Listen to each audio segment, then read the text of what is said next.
Mammography is one of the best screening tools to find breast cancer. Breast cancer may not be preventable, but you can survive it through early detection.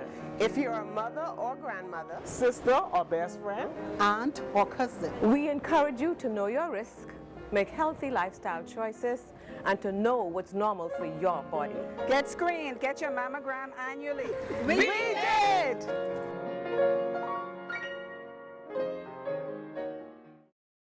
Authorities investigating the death of a convicted murderer at Her Majesty's prison. Former Crystal Palace owner Phil Ruffin reportedly owes the government millions. The DNA protests over the $10 million PHA drug controversy, plus the F&M's deputy chairman to aim for a higher post at the party's convention. We've got those stories and a whole lot more coming up tonight. I'm Dana Smith, and NB12 starts now.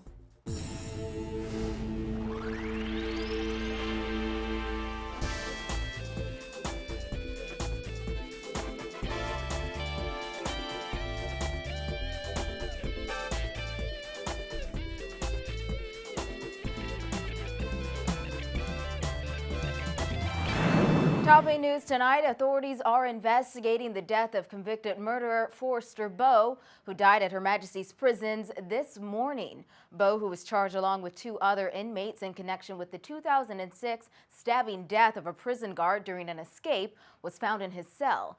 The Commissioner of Correctional Services says the matter has been turned over to the coroner and police officials. Vonik Toot reports.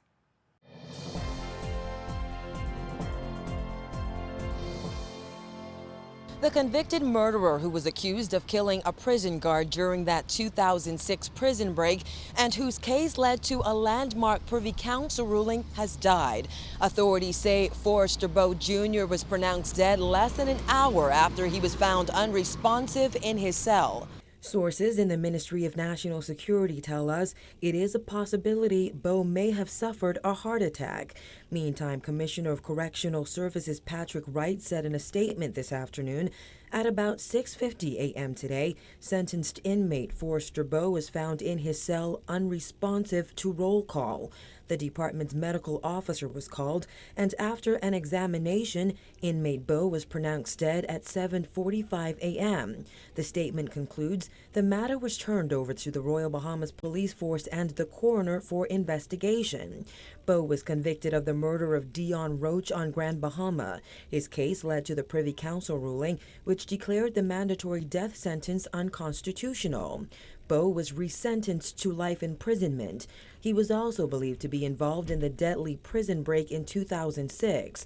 Forrester BOWE Jr. and 2 other inmates, Corey Hepburn and Barry McCoy, are accused of murdering prison guard Corporal Dion Bowles during an escape on January 17, 2006. The 3 men, who are also accused of injuring 2 guards during the prison break, were expected to be tried on November 20, 2015 for Bowles' stabbing death. Reporting for NB12, I'm Vonik Toot.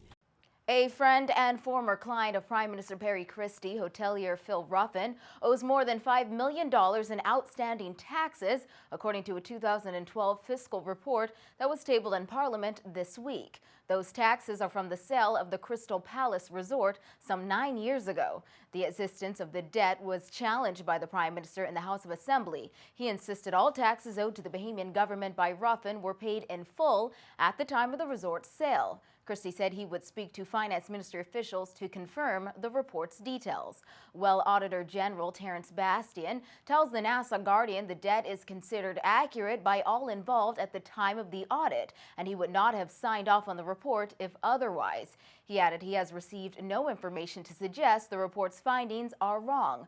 But now that there are questions about the accuracy of the figures, he will ask his investigators to research the matter again.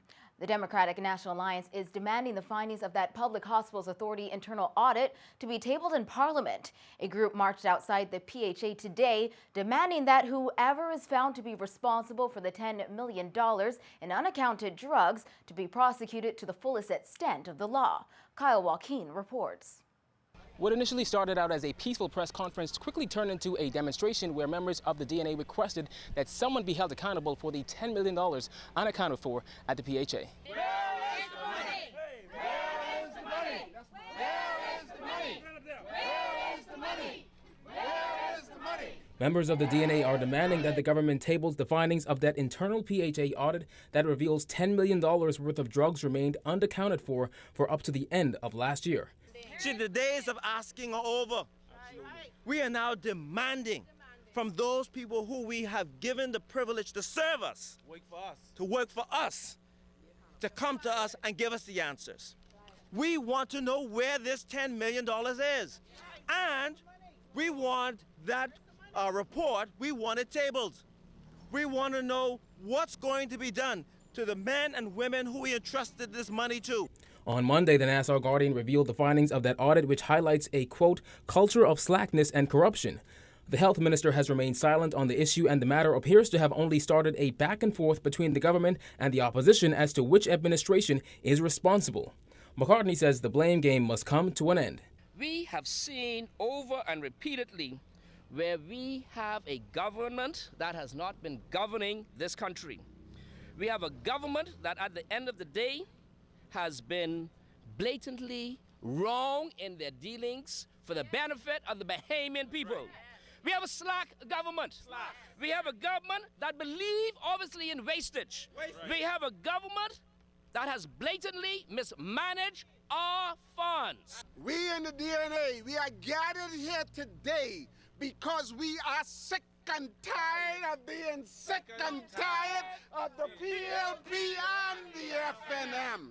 Now things quickly got heated as security at the PHA tried to keep the demonstrators off their property.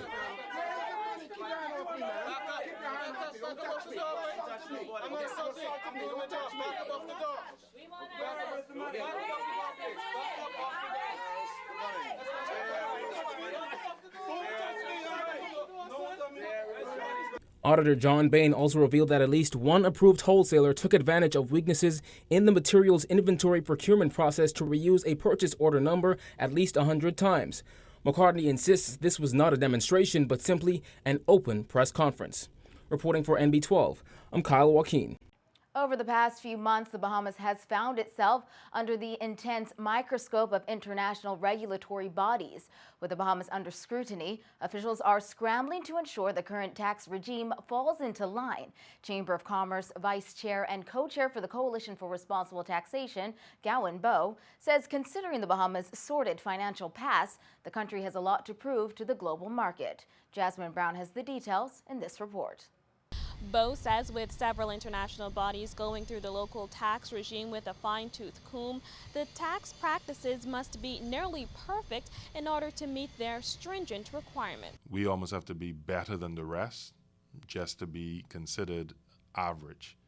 So our regime has to almost be near perfect in order to be considered one that's equitable or level playing field with these larger countries. But in reality, we've been doing a pretty good job. BOWE says issues that show financial irregularities, like the 2012 Auditor General's report that raises concern of fraudulent activities within the post office, and a forensic audit of PHA that highlighted there was a $10 million difference in pharmaceutical supplies, are issues that also play a role in how the Bahamas is viewed.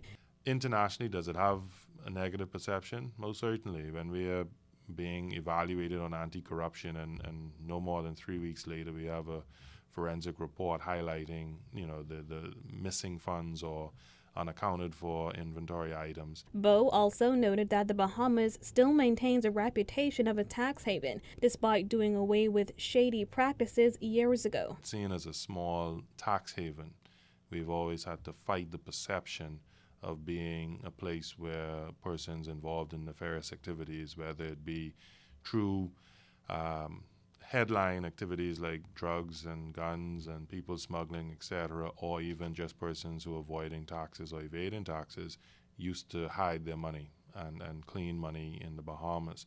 So we've been fighting that perception for many years. He noted the importance of having a properly functioning tax regime, especially considering recent visits by the OAS and World Bank to the Bahamas. Earlier this week, the World Bank held a national risk assessment workshop and began a study to identify weaknesses in the financial services sector that can lead to illegal practices. Last week, the Organization of American States conducted an anti-corruption evaluation of the Bahamas, and next month, the United United Nations will also conduct a similar evaluation. So from that perspective, we're under the spotlight a bit. Still, BOWE says he is confident the Bahamas will be able to comply, especially considering the government is working feverishly to do so.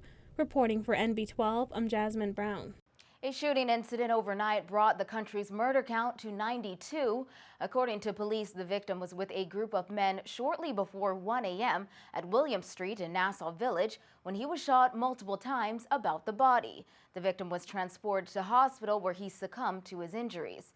Police are also investigating a drive-by shooting that also took place at 1 a.m. The victim was at Fritz Lane off East Street when occupants of a silver Honda opened fire before speeding off. The victim was transported to hospital where he is detained in serious condition.